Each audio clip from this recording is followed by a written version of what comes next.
Point number 4, the reason why it's essential for us to remain united is that God is a triune God, meaning God lives in a community, God lives in a family of God the Father, God the Son, and God the Holy Spirit.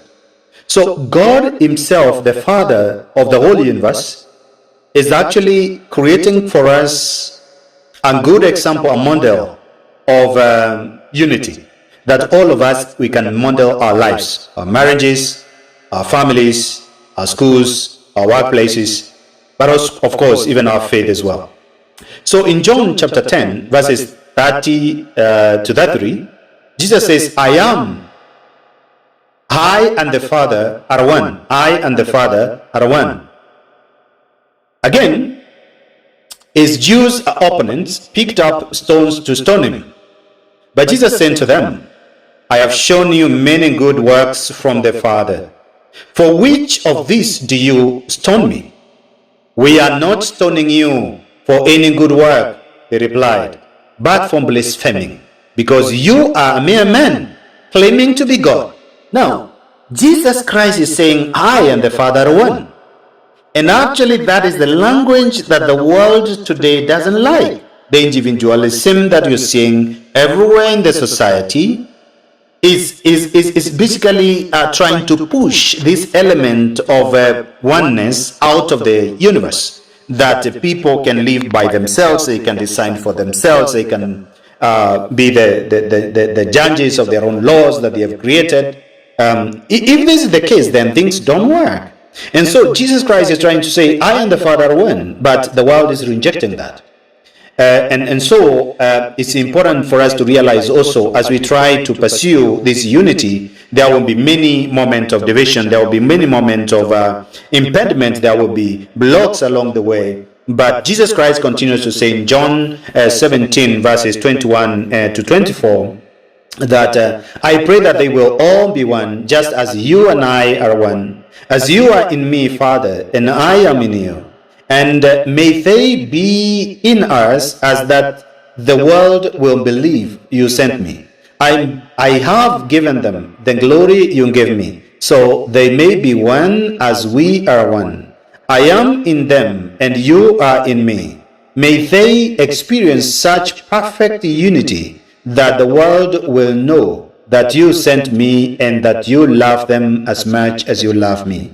Father, I want these whom you have given me to be with me where I am. Then they can see all the glory you gave me because you loved me even before the world began. So Jesus Christ is praying again the whole night so that we will remain together, will remain united. And I like what it says. May they experience such perfect unity that the world will know. So when we are in that perfect unity, we are evangelizing to the world. Even if you have not said a word, people will look at us and they will say, I love this unity that I'm seeing among the Christians. I love the work of God that I'm seeing happening in the lives of these Christians. I feel loved. Every time I go in them, even if I've faced a lot of difficulties in my family, a lot of difficulties with the children who are using substance, when I go to where they are, I actually feel that I am loved, I am welcomed, even if I belong to a different faith.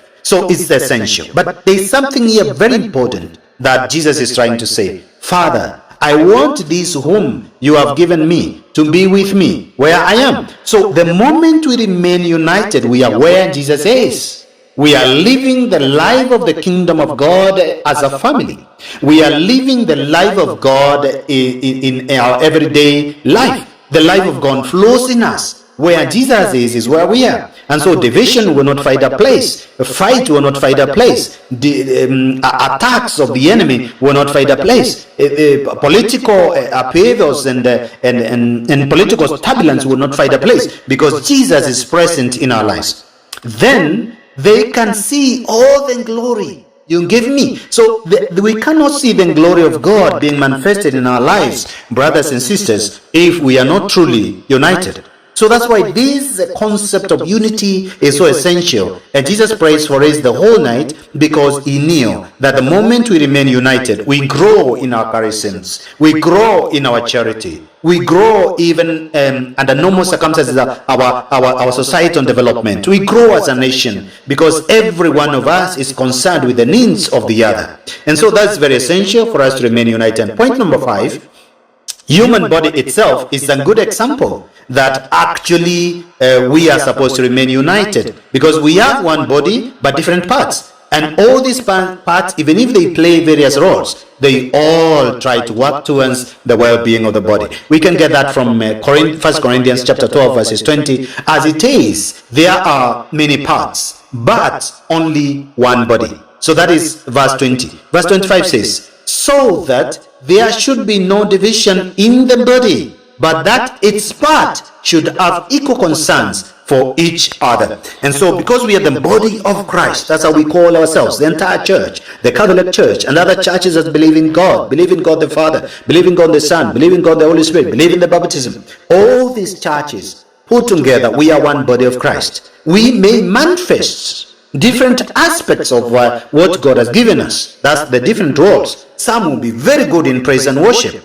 Others will be very good in expounding the word of God. Others will be very good in bringing about some laws that people can use and they live better. Others are very good in information. Others are very good in education. Others are very good in charity and all that. And so, brothers and sisters, it's important for us to remain united, so that we who belong to one body, we are not doing our own things. Your head does not wake up and say, today I will not operate. The head wakes up, and it's the one that wakes up the other part of the body because it woke up. The heart does not say, I will stop now pumping the blood because you guys do not appreciate me, because you guys are feeding only the mouth or feeding only the stomach and you're not feeding me. We don't look at things that way. The body will work together. And so let us work together in unity as Christians.